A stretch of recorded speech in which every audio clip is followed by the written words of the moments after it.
Olá, meus irmãos, graça e paz para cada um de vocês. Nós estamos aí caminhando para a nossa segunda formação, nosso segundo encontro. E que alegria nós chegarmos até aqui, né? Caminharmos para um segundo momento. Dando continuidade, né? A gente vai pedir a Deus que nos abençoe para que continuamos firmes na nossa missão. Em nome do Pai, do Filho e do Espírito Santo. Amém. Pai nosso que estais nos céus, santificado seja o vosso nome. Venha a nós o vosso reino, seja feita a vossa vontade, assim na terra como no céu. O pão nosso de cada dia nos dai hoje, e perdoai as nossas ofensas, assim como nós perdoamos a quem nos tem ofendido, e não nos deixeis cair em tentação, mas livrai-nos do mal. Amém. Ave Maria, cheia de graça, o Senhor é convosco. Bendita sois vós entre as mulheres, bendito é o fruto do vosso ventre, Jesus. Santa Maria, Mãe de Deus, rogai por nós, os pecadores, agora e na hora de nossa morte. Amém. Que o Senhor possa abrir a nossa mente para compreender esta palavra, a nossa boca para proclamar esta palavra e o nosso coração para guardar a palavra de Deus. Ai de mim se eu não anunciar o Evangelho. Então, começaremos com uma leitura que está aí na primeira carta de Coríntios 9, capítulo 9, versículos de 15 a 18. Contudo, não tirei vantagem dos meus direitos, e agora não estou escrevendo para reclamar coisa alguma. Antes de morrer, que não, ninguém me tirará esse título de glória. Anunciar o Evangelho não é um título de glória para mim. Pelo contrário, é uma necessidade que me foi imposta. Ai de mim, se eu não anunciar o Evangelho. Se eu anunciasse de própria iniciativa, teria direito a um salário. No entanto, já que o faço por obrigação, desempenho um cargo que me foi confiado. Qual é então meu salário?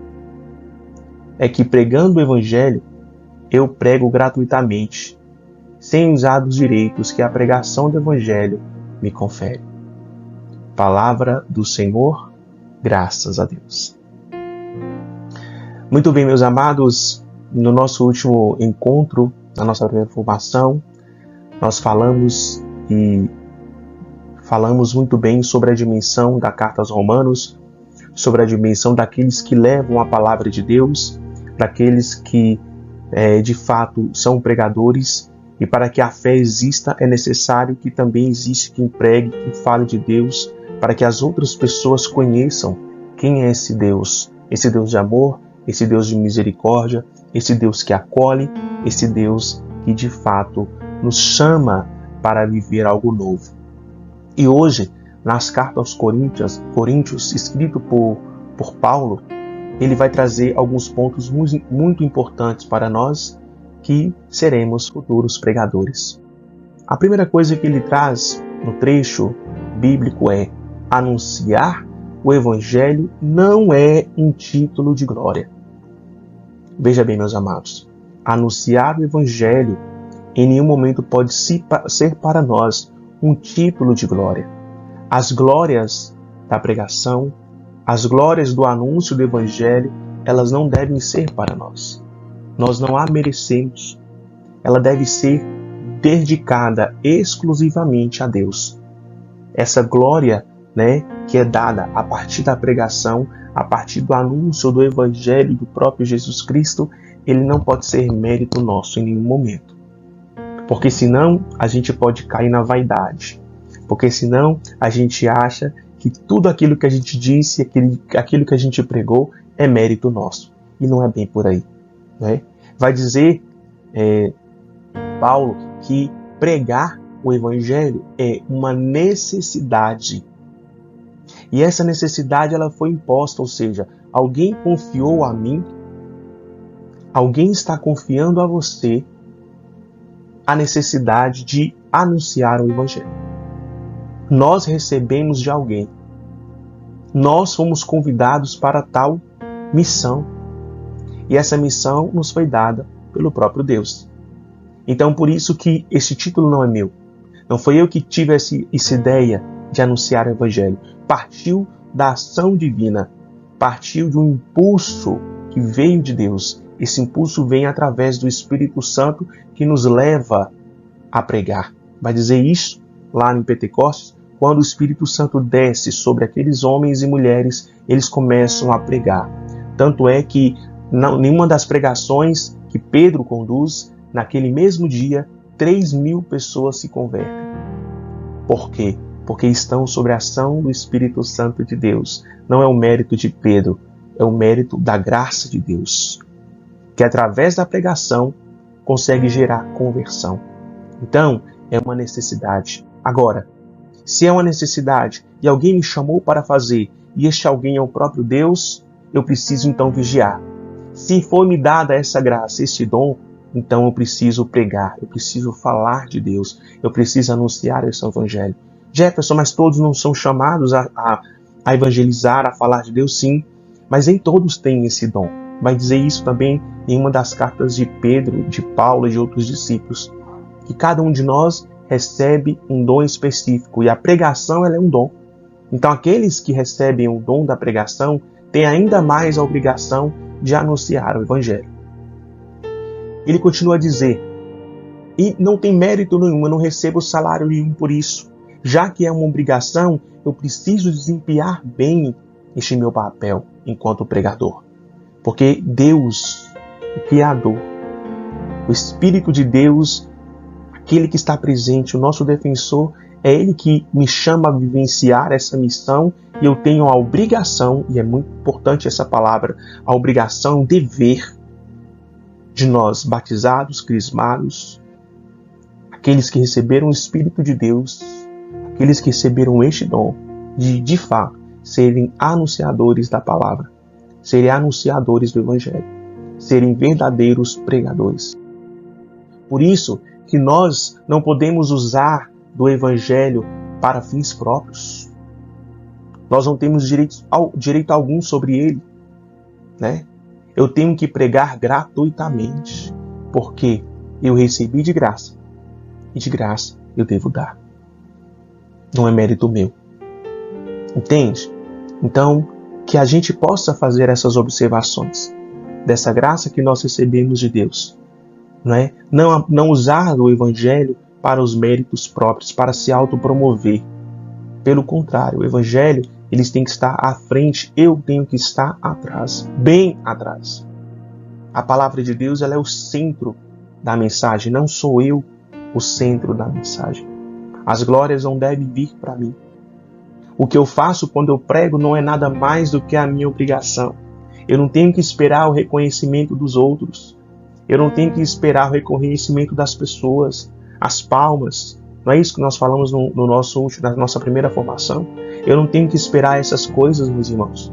Pelo contrário, eu tenho que fazer porque é um dever, enquanto cristão, e um chamado que eu recebi. Louvado seja o nosso Senhor Jesus Cristo, para sempre seja louvado.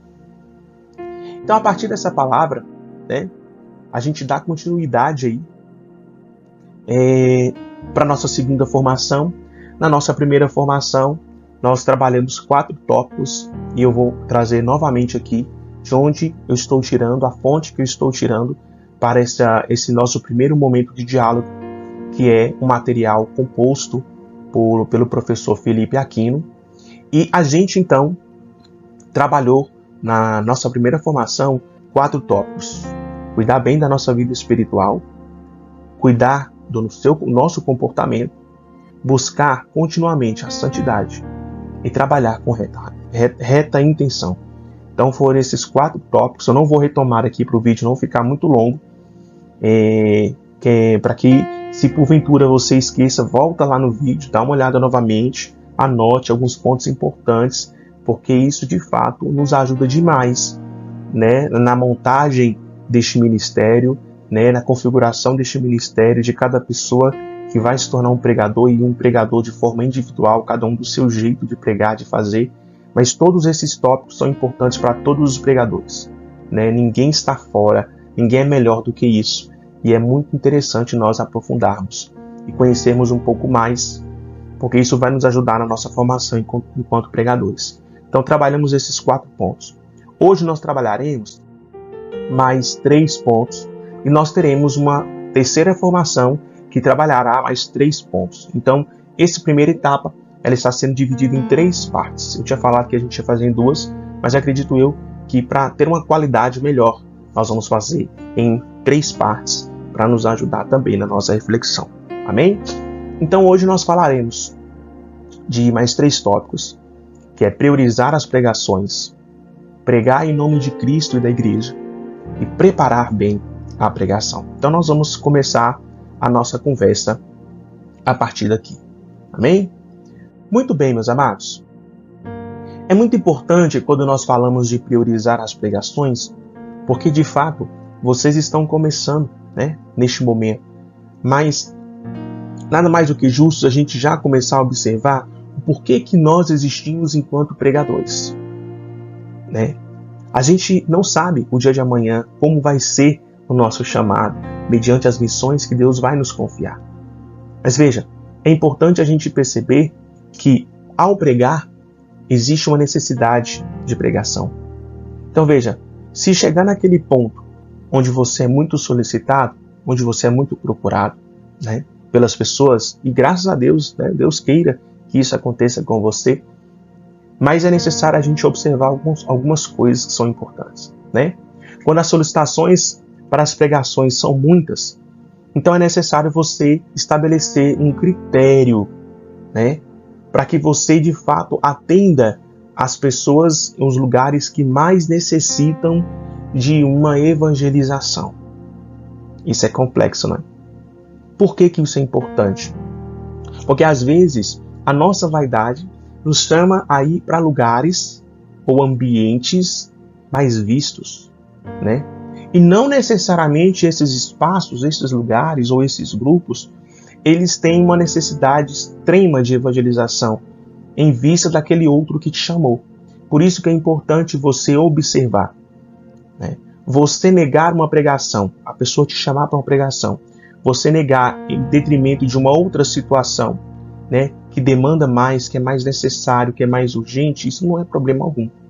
Não existe aí nenhum tipo de pecado, não existe aí nenhum tipo de mal. Mas você utilizou-se de um critério para que você pudesse atender um lugar que necessita mais da evangelização. Então, nós temos que vigiar para que a gente não caia na vaidade. Eu vou para aquele grupo, eu vou para aquele lugar, porque aquele lugar tem muitas pessoas, 700 pessoas, 800 pessoas. É um lugar onde tem um som bom, é um lugar onde as pessoas são super acolhedoras, é um lugar central, é um lugar... Entende? A gente não pode priorizar uma pregação utilizando desse critério. A gente tem que usar a nossa pregação, utilizar os critérios da necessidade de evangelizar.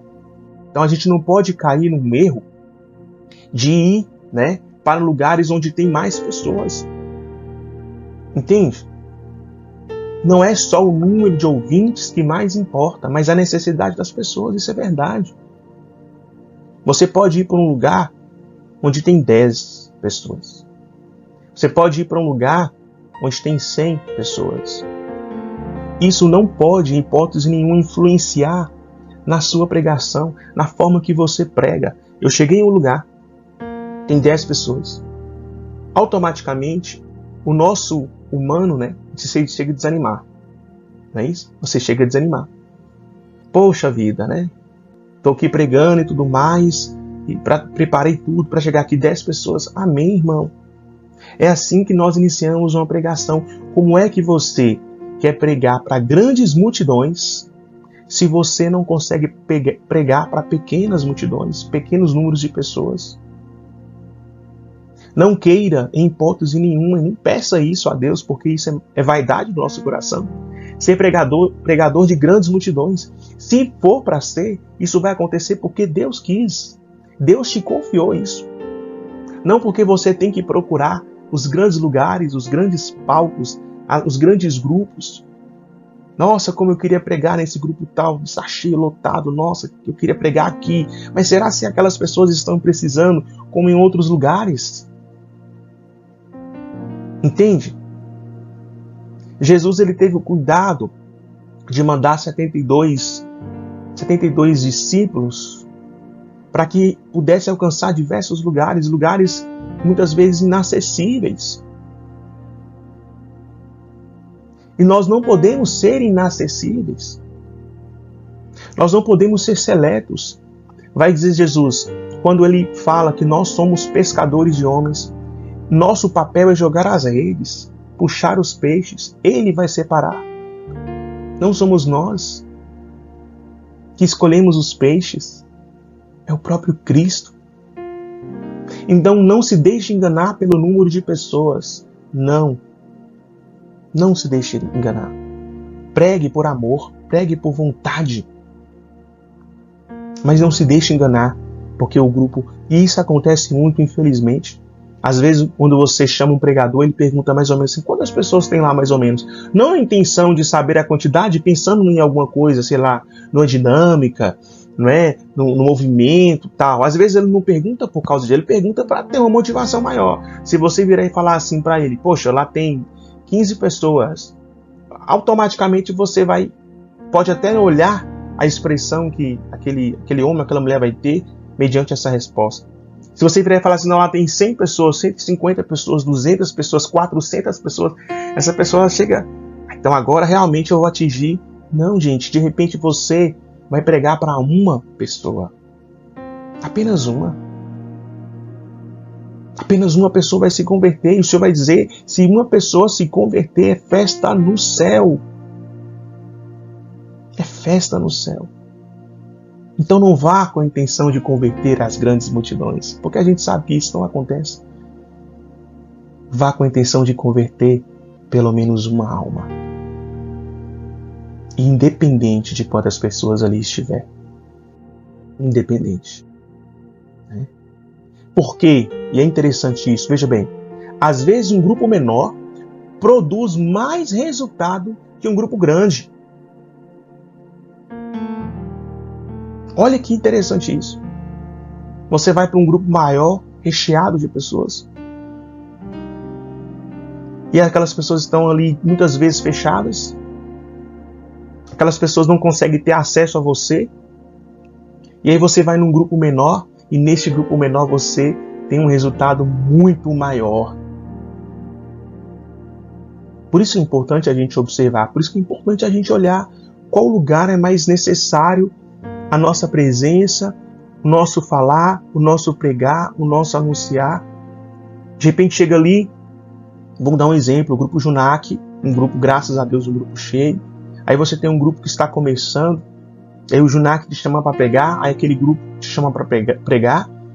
Aquele grupo está começando, tem poucas pessoas, você fala, não, prefiro pregar no Junac, né? Porque lá tem mais gente, as pessoas escutam o que eu estou falando. É fácil dessa forma. Mas entre essas duas situações, você tem que ver qual delas está precisando mais. Jefferson, mas todo mundo precisa? Sim, meu irmão. Não estou dizendo que não precise. Eu estou dizendo que vai existir uma situação em que você vai ter que escolher. É neste caso. Não é nenhum caso específico. Não é quando você não tem outra opção de pregação. É se porventura você tiver uma situação como esta. Eu tenho dois convites. O que eu faço? Nessa semana eu me dediquei para uma pregação, me apareceu 2 convites, em qual eu vou atender. Porque a gente também tem que ter esse cuidado com o nosso corpo, a nossa alma, nos preparar. Não é também sair pregando o dia inteiro, como já aconteceu, já conheço pregadores que fizeram em um dia quase 14 pregações. Não é a quantidade, mas é a qualidade. Para que você pregue bem, você tem que estar bem. Então, meus irmãos, de repente aquele grupo pequeno é o que vai produzir mais frutos. Então, cuidado. Cuidado com isso, para que você não caia nos erros. Né? Um segundo tópico muito interessante, que é a nossa segunda conversa de hoje, é pregar em nome de Cristo e da igreja. Primeiro ponto, meus amados, O pregador, ele não é um autônomo. Ou seja, ele não é independente. Se você é um pregador, se você recebeu este dom, você não é um ser à parte, onde você faz aquilo que você bem entender, fala aquilo que vem na sua cabeça. Não é assim que funciona. Se você é um pregador, você tem uma missão, você tem um ministério. E o ministério está a serviço da igreja, não a serviço de si mesmo. Ok? Então, o pregador não é autônomo. É obrigado a pregar segundo o que ensina o magistério da igreja. Para isso, deve-se observar criteriosamente o que a igreja nos ensina. Né? Então, veja bem, é um cuidado que a gente precisa ter. Conhecer ainda mais essa palavra, para que a gente, de fato, pregue aquilo que deve ser pregado. São João Bosco vai dizer: aquele que se interessa pela salvação de uma alma, né, tem fundadas esperanças de salvar a própria. Entende, irmãos? Então é nesse sentido que a gente vai observando que a nossa missão é salvar almas. E a gente precisa conhecer profundamente a palavra de Deus, conhecer profundamente aquilo que Ele nos ensina, né? Ensinar de fato aquilo que a igreja nos ensina. E por isso que pregar em nome da igreja, salvar almas, é necessário a gente conhecer, ter formação, né? Ter formação, ter conhecimento. Olha que interessante, né? Isso que eu trago para vocês. O magistério explica a Bíblia. Meus amados, a Bíblia é linda, é maravilhosa, é a palavra de Deus, mas ela nem sempre é fácil de ser entendida. Muitas pessoas às vezes não conseguem compreender. Não é à toa que nós temos o estudo da teologia, nós temos os biblistas que estudam dia, noite, meses, anos, para compreender minuciosamente o que a palavra de Deus quer dizer para a gente. Se fosse uma coisa fácil de se compreender, todo mundo compreenderia facilmente, mas não é. Por isso que você precisa, meu irmão, rezar, pegar a palavra, mastigar a palavra. Não é isso que eu mandei aquele dia lá para vocês no vídeo de Moisés Rocha? Comer a palavra, mastigar a palavra, para que dia e noite você comece a de fato entender, a compreender o que o Senhor quer dizer para nós. Ela nem sempre é fácil de ser entendida. Então, o pregador, em nenhum momento, ele tem autoridade para, né, o pregador não pode proibir o que a igreja não proíbe. E existe isso por aí, gente. Pessoas proibindo coisas, dizendo coisas que a igreja nunca disse. Cuidado para você não cair nesse erro, né? Ele não pode aprovar o que a igreja não aprova. Dizer, eu acho que isso é interessante. Não, isso é real, isso é verdade. Se isso não é real e se a igreja não aprova, você não tem que pregar algo que a igreja não aprova. Você não pode ensinar o que a igreja não ensina. Você não pode querer, e olha como é que isso é interessante, querer saber o que a igreja não sabe. É um perigo espiritual. Ele não pode discordar nunca de um ensinamento da igreja. Isso acontece muito, meus amados. Eu não concordo com o pensamento da igreja.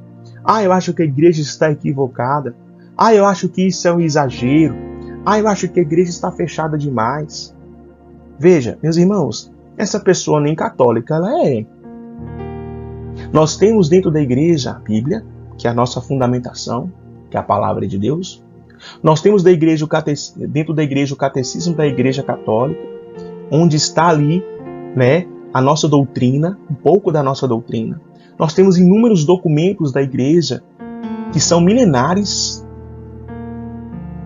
E aí chega um Jefferson, que se acha o dono da verdade, o detentor de todo o conhecimento, e começa a apontar o que é certo, o que não é certo, o que tem que ser aprovado, o que não deve ser aprovado, a discordar do que a igreja ensina, a discordar daquilo que é documento, a discordar daquilo que foi rezado há muitos anos atrás. Eu acabei de chegar e já quero e já quero mudar tudo, e aí realmente eu começo a ter um pensamento protestante. Tem muitos católicos dentro da igreja com pensamentos protestantes. E você, se você é um pregador, você é um pregador da igreja católica. Nada mais do que justo do que você pregar aquilo que é da igreja. Nada do que é fora dela. Cuidado com o que você fala. Porque senão daqui a pouco você comete uma heresia. Você começa a falar asneira. Começa a falar abobrinha. Falar bobagem. Inventar coisa. Aí você está no meio da pregação, né? Naquele fogo ali, naquela empolgação. Tá vendo aquele tanto de gente, a galera te aplaudindo. E aí você acaba empolgando demais e falando uma coisa que não tem nada a ver. Né? Falando uma coisa que você não tem certeza. E aí, isso é um perigo, meus irmãos. Você falar de uma coisa que você não tem certeza. Não pregue nada que você não tenha certeza. Ainda mais se você for pregar algum tema polêmico. Estude, sente, vai no catecismo da Igreja Católica. Estude os documentos da igreja. Vê o que o Papa está dizendo. Vê o que a igreja está dizendo. Antes de você chegar e afirmar qualquer coisa. De repente, no meio de uma pregação, você pode ser pego ali, alguém te fazer uma pergunta, alguém te fazer um questionamento. E ali, com medo, às vezes, até de gerar uma disposição com o público, você responde, né, para agradar as pessoas, mas e se aquela sua resposta não for aquilo que a igreja diz? Você diz para... Então, veja, olha o cuidado que nós temos que ter. É um cuidado gigantesco, né? Você não pode proibir o que a igreja não proíbe, você não pode aprovar o que a igreja não aprova, você não pode ensinar o que a igreja não ensina, e você não pode querer saber mais do que a igreja. Então, cuidado. Mas não é o que a gente vê por aí. O que a gente vê por aí são as pessoas pregando o achismo, os gostos pessoais. O achismo é aquilo que ela pensa que deve ser, da forma que deve ser, do jeito que deve ser. E essas pessoas são perigosas, porque elas também são influentes. E se elas pregam com base no achismo do querer delas, de fato elas estão pregando contra a doutrina da igreja. Não a favor, porque você gera dúvida na cabeça do outro. E as pessoas começam a fazer o questionamento. E aquilo vai gerando uma confusão, e a confusão gera a divisão. E a igreja não pode se dividir. Olha a responsabilidade que você tem, meu irmão. Então estude, vá atrás, né? Limite-se a ensinar o que a igreja sabe. Limite-se a isso, nada mais, não inventa. Não inventa. Faça aquilo que a igreja já nos ensina. Né? A salvação está na verdade, vai dizer o catecismo da Igreja Católica. Se você não tiver, adquire, para que você conheça, para que você leia. Se você não tiver condição financeira, pode ir na internet, que lá tem o catecismo na internet, para você ler, para você ver os temas, para você conhecer. Um pregador ele tem que estudar sempre, conhecer os dogmas da igreja, os dogmas da fé, os dogmas trinitários, os dogmas marianos. Você precisa conhecer. É o básico. Se é a sua religião, você precisa... Se você vive a sua religião, você precisa conhecer a sua religião. Então você tem que estudar. E a Igreja Católica, gente, ela é gigantesca, astronômica. Entende? Então você precisa estudar. Para você falar qualquer coisa, você precisa estudar. E isso é muito importante. Conhecer a história da igreja, conhecer a igreja, conhecer de fato os ensinamentos da igreja e de fato pregar aquilo que a igreja nos pede para pregar, nos ensina a pregar. Então que a gente não caia no erro simplesmente de falar aquilo que a gente acha. Amém? Outra coisa que é importante, né? Tampou aqui um pouco o vídeo, mas não tem problema, a gente vai conversando. O pregador não pode querer agradar as pessoas. Quando eu falo de agradar as pessoas, meus irmãos, é de fato, quando o professor Felipe Aquino trouxe isso, é de fato um risco que a gente corre. Eu vou pregar, eu vou em um lugar pela primeira vez, então eu vou trazer uma pregação assim, doce, para que as pessoas gostem de mim, para que as pessoas me achem o máximo. Eu vou fazer uma pregação super engraçada, para que as pessoas me achem assim, uma pessoa alegre, uma pessoa... Não, gente! Não tem nada a ver uma coisa com a outra. A sua função ali é apenas, de fato, levar as pessoas a meditar com profundidade a sua vida espiritual. A gente precisa ter esse cuidado. Entende? Não é ir lá para ser um tiozão ou para ser um pregadorzão da galera. Ei, levanta a mão e tal. Não é isso, meus amados. Não é para agradar, é para levar as pessoas, é para incomodar. Você está indo lá para incomodar as pessoas. Você está indo lá para mexer com as pessoas. A sua pregação tem que incomodar, não é agradar. Ah, que coisa linda o que o Jefferson diz. Que coisa maravilhosa. Ah, que bom. Vou embora. Sim, vai gerar esse fruto em nosso coração de conforto, mas ele tem que me gerar incômodo. Ele tem que me tirar do lugar. Ele tem que me tirar do lugar. Ele tem que me gerar desconforto. Entende? É óbvio que eu posso ter uma dose, vai dizer aí, adequada de sensibilidade. É conveniente. Mas a conversão não pode ser buscada só por esse caminho. A gente tem que tomar esse cuidado. Ah, eu vou no tal pregador porque ele fala bem, assim, ele não se atenta tanto a ficar falando dessas coisas de pecado, dessas coisas de inferno, dessas coisas do diabo. Ah, ele não gosta, ele não é de ficar falando dessas coisas que Deus vai castigar, que Deus, sabe, que Deus vai cobrar. Não, eu gosto que quando eu vou na pregação dele, ele fala muito que Deus é amor, que Deus, ele nos acolhe da forma que a gente é, que não importa aquilo que a gente faça, que Deus vai nos levar para o céu independente de qualquer coisa. Essas pregações, gente, são pregações para agradar as pessoas. Porque hoje as pessoas têm dificuldade de ouvir a verdade. Incomoda quando eu falo para ela que ela precisa renunciar. Incomoda que eu falo para ela que ela precisa deixar de viver as coisas do mundo, viver as coisas de Deus. Incomoda quando eu digo para ela que o centro da vida dela tem que ser Deus, tem que ser Cristo, e não o namorado, e não a família. Isso incomoda, isso tira do lugar, mas as pessoas não querem ouvir isso. Entende? Então cuidado. É um cuidado que a gente precisa ter. Sabe? É um cuidado que a gente precisa ter. Outro ponto importante, meus amados, que a gente precisa ter, né, é que as pessoas imaturas na fé buscam a emotividade espiritual. Veja bem como isso é interessante, meus amados. Quantas pessoas que buscam, né, só o sentimentalismo, viver só aquele fogo, levanta a mão, nada mais, não quer compromisso, né? Então, muitos pregadores aproveitam disso. Muitos pregadores, por saber que muitas pessoas, muitos fiéis, estão vivendo da emotividade espiritual. Então, a partir disso aí, ele vai pregar só em cima disso, só em cima das emoções. Entende? Então, cuidado, muito cuidado, para que você não caia nisso. Você não está lá só por isso. É óbvio que a pregação, ela pode gerar um fruto, ela pode gerar um incômodo, ao ponto da pessoa, ela de fato, ela se incomodar. Mas não é só isso. As pessoas hoje, o problema hoje na igreja é que as pessoas só querem viver do sentimentalismo. E se ela não sente nada, então para ela a pregação não foi boa, para ela aquele momento não foi legal, porque ela não sentiu nada. Entende? Não é no sentimentalismo que se encontra a graça de Deus. Não é na emoção, na emotividade espiritual que se encontra a graça de Deus, não. Cuidado. Hoje, os grandes lugares onde estão uma massa de pessoas, essas pessoas, muitas vezes, elas só querem ir lá sentir. Eu quero só sentir. Eu quero só viver, eu só quero fechar os olhos e começar a chorar.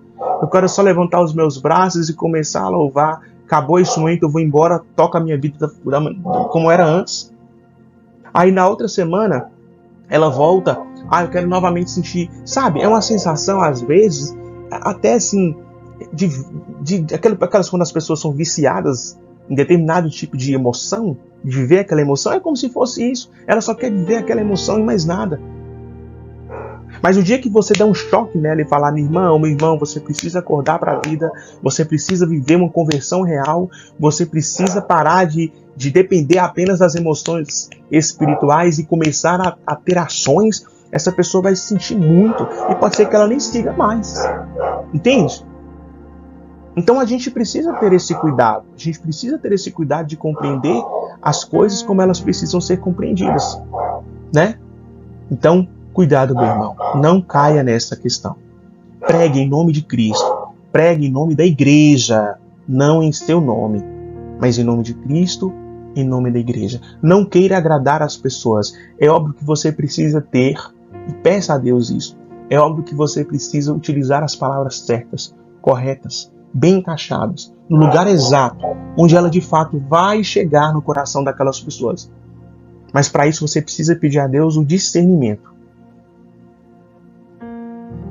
O discernimento para compreender e para usar as palavras certas. Palavras que gerem conversão. Não palavras que gerem só a comoção ou palavras que apenas gerem conforto.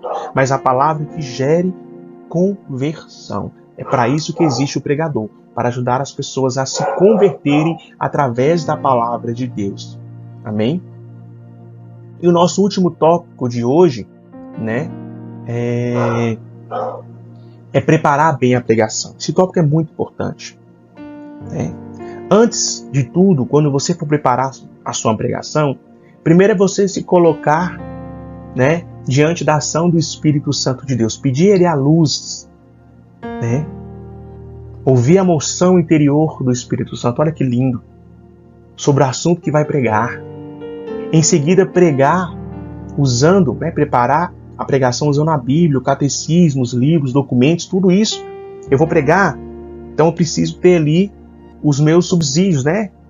Preciso ter ali os meus materiais, eu preciso ter a Bíblia principalmente, preciso ter o catecismo da Igreja Católica, um documento aqui, um documento ali, e tudo isso vai compor. Porque de repente pode ser uma pregação um pouco mais complexa, um pouco mais formativa.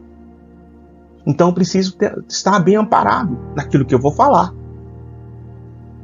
Tive uma dúvida, opa, isso aqui que eu vou pregar, mas espera aí, não está muito claro para mim. Se não está muito claro para você, procurem fontes que esclareçam. Mas não pregue na dúvida. Ah, gente, eu acho que é assim. Não, a igreja diz que é assim. Porque está escrito no Catecismo da Igreja Católica, inciso 3.440. Porque está escrito no documento do Papa João Paulo II ou do documento do Bento XVI. Porque é uma encíclica que foi escrita há não sei quantos anos atrás pelo Papa X e tal. E assim. Né? Porque a palavra diz no livro de Gênesis ou no livro tal, lá na referência que é dita nas cartas de São Paulo, e assim vai. Você precisa ter referências. Você não pode estar despreparado. É fácil para quem é pregador, vocês vão perceber isso. Você às vezes nota que a pessoa está totalmente despreparada. Ela vai pregar, tem informações que são básicas que ela não menciona. Ah, Jefferson é repetitivo. Gente, não importa. Se é o que a igreja ensina, nós vamos falar 1, 2, 3, 4, 5, 10, 100, 40 vezes. A gente está dizendo, não vou nem falar isso não, porque todo mundo já sabe. Será que todo mundo já sabe? Ah, isso aqui é claro para todo mundo. Será que isso é claro para todo mundo? Não. Pode ser que tenha alguém ali que para ela não é claro. Ah, recebi uma pregação, vou falar sobre a ovelha que se perdeu. Ah, eu vou pregar sobre o filho pródigo. São passagens muito conhecidas e muito utilizadas. Ah, eu não vou falar disso não, porque... Então procure coisas novas que está dentro, que contempla aquela leitura, que contempla aquele evangelho, que contempla aquela passagem, aquela parábola. Mas sempre dentro, sempre alicerçado, né, pelos documentos da igreja, alicerçado pela palavra, direcionado pela palavra, né, contemplando e compreendendo aquilo que é nosso, que é católico, né? A pregação deve ser clara, profunda e seguir uma sequência. Clara, meus amados, o que eu quero dizer assim, é que às vezes você pode ter, né, já não é o meu caso, um vocabulário vasto, né? E você quer gastar. Aí você quer inventar moda, aí você quer falar difícil. Não é assim que funciona. Você tem que entender até o público que você... Para que público que você está falando. Entende? Então, se é um público A, um público B, um público C, eu preciso me adaptar. Eu preciso adaptar a minha linguagem. Para que eu seja muito claro naquilo que eu estou falando. Porque senão você termina uma pregação, as pessoas saem com mais dúvidas do que certezas. E aí você não foi nada efetivo. Você não foi nada objetivo. Né? Então é necessário que a sua pregação ela seja clara, que ela seja profunda, né? E ela tem que seguir uma sequência que vai aos poucos tornando mais fácil o entendimento da matéria que se deseja ensinar. Ou seja, é como se fosse o início, o meio e o fim.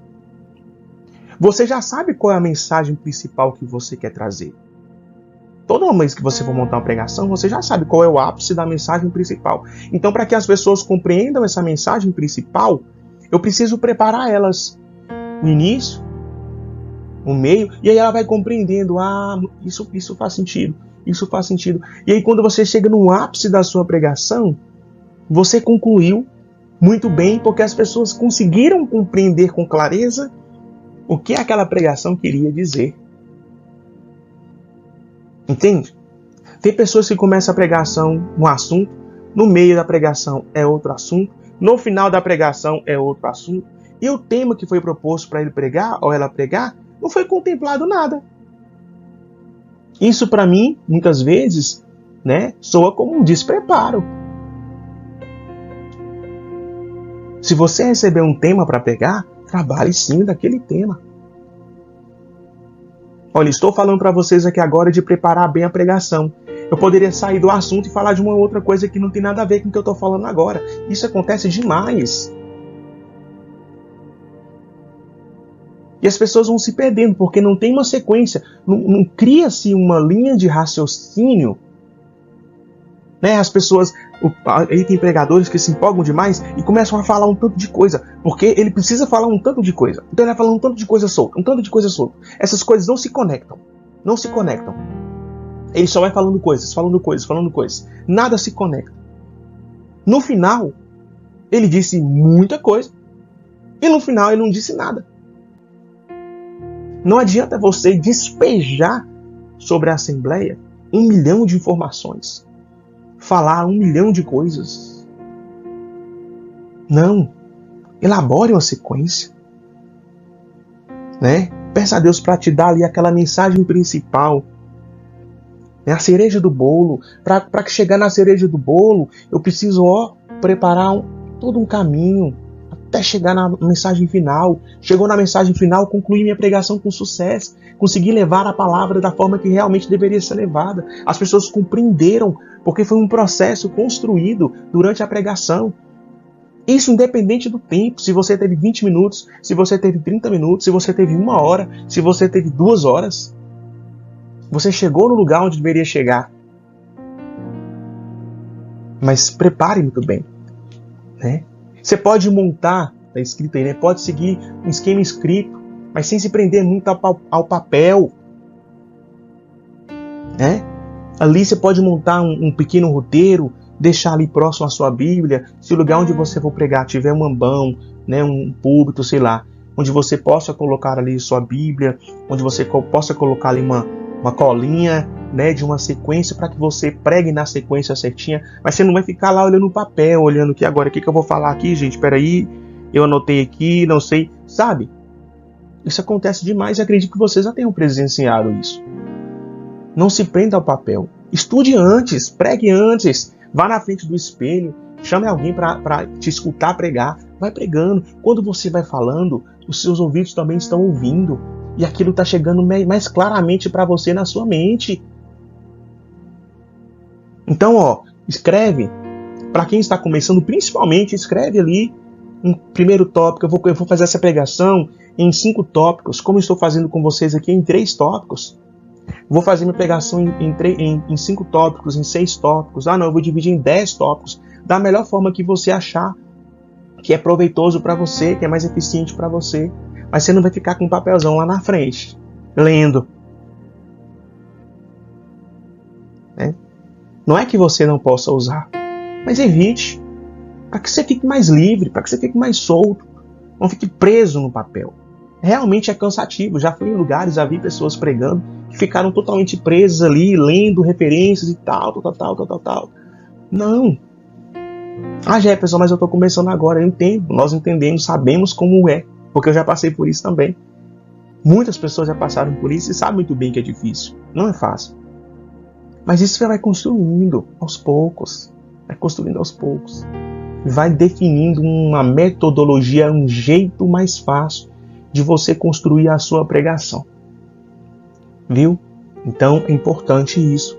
Nós frisarmos que isso compõe, né, a preparação de uma boa pregação, né? E já praticamente encerrando, a doutrina, né, explanada sobre um assunto deve ser exemplificada, sempre que possível com exemplos concretos e que sirvam de esclarecimento sobre o tema abordado. É importante isso, gente. Na sua pregação, sempre busque trazer alguns exemplos. O seu, pode ser o seu, como uma forma de testemunho, né? Pode ser uma situação lá fora da sua cidade, no nosso estado, no nosso país ou fora dela. Pode ser a exemplificação de um santo ou de uma santa, né? Podemos trazer situações de pessoas que nem são da igreja, que aconteceram com elas. A gente pode trazer exemplos, né, de situações concretas que embasam a sua pregação, que prenda a atenção da Assembleia, para que a Assembleia comece a associar uma coisa com uma outra. Jesus fazia isso muito bem. Jesus usava as parábolas, porque as pessoas não iriam compreender com tanta clareza aquilo que ele iria dizer diretamente. Então ele usava a parábola, nos comparava com uma ovelha, nos comparava como um ramo, né? E tantos outros exemplos que Jesus foi utilizando para que a gente compreendesse de uma maneira mais clara, simples e exemplificada aquilo que ele queria dizer. Então eu posso, no decorrer da minha pregação, contar ali uma história, né? Assim como Jesus contou, uma história não necessariamente bíblica, mas que traga um sentido bem próximo daquilo que eu estou pregando. Sim, pode trazer, né? Eu trouxe até uma foto aqui, né, de uma pessoa pegou, por exemplo, eu na minha pregação vou levar um balão, vou pregar sobre o Espírito Santo. Vou levar um balão, né? Pego esse balão e digo, poxa, nós somos como esse balão aqui, vazio. Certo? E o balão, ele para ser cheio, é uma força que vem de dentro. E o Espírito Santo, ele sopra em nós e sopra dentro de nós. E ao soprar dentro de nós, nós ficamos cheios, assim como o balão também enche. Fica cheio, porque o sopro vem de dentro. Esse sopro é o próprio Deus, é o próprio Espírito Santo de Deus que sopra em nós. Veja, eu peguei um balão, usei um exemplo, contei uma história, e ali eu quis dizer para todos que nós precisamos estar cheios do Espírito Santo, assim como um balão está cheio de ar. Então veja, são pequenas coisas que podem fazer com que a sua pregação fique dinâmica, porque a gente precisa ter esse cuidado. Aquela pregação maçante, aquela coisa chata, aquela coisa repetitiva, a pessoa está falando aquilo 1 milhão de vezes, nunca sai daquilo, nunca evolui. Não, você pode... Não, nesse momento da pregação, para mim trazer essa mensagem, eu vou usar esse exemplo. Eu trouxe este elemento, eu trouxe esta música, eu trouxe essa história, e isso vai me ajudar até fazer com que os jovens ou as pessoas que estão aqui, elas voltem novamente para o centro da mensagem, elas voltem a prestar novamente atenção daquilo que eu estou dizendo. Entende? Então você tem essa liberdade, essa criatividade para fazer isso. É óbvio que você não vai fazer isso durante a pregação inteira, né? Porque senão você não está pregando, você está fazendo um show de stand-up, um show de dinâmica, menos pregação. Você pode usar, mas use moderadamente. Use no momento certo. Use como uma estratégia de fazer com que as pessoas voltem novamente para a mensagem. Use como um meio de exemplificar aquilo que o próprio Jesus está nos ensinando, de tornar ainda mais clara a mensagem daquela pregação que você foi convidado a pregar. Entende? Então, meus amados, existem diversas formas. Diversas formas.